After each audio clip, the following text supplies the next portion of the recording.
Mr. Speaker, thank you very much, and thank you for yielding the time. I rise only to express my real disappointment in the way that this bill has been brought to the floor.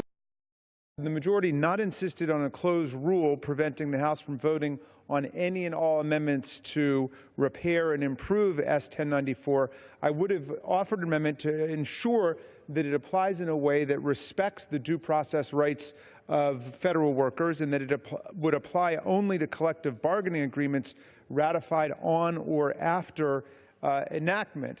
I support the goal of improving accountability at the VA, but I want to make sure it's not done in a way that prejudices and undermines the collective bargaining rights and the due process rights of the workforce.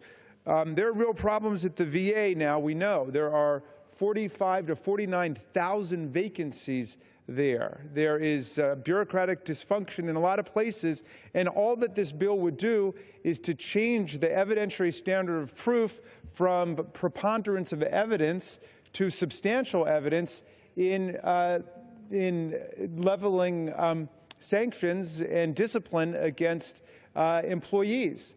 That's a tiny detail. It's an irrelevant distraction from the massive problems that actually are facing the VA today. So we should be filling these vacancies. We should be improving the functioning of the VA, but we should not use this or that problem as an excuse to undermine the due process rights of the workforce. That sets a terrible example for the federal workforce generally, and it does nothing to repair the underlying problems and inadequacies that are taking place at the VA. With that, I yield back the time.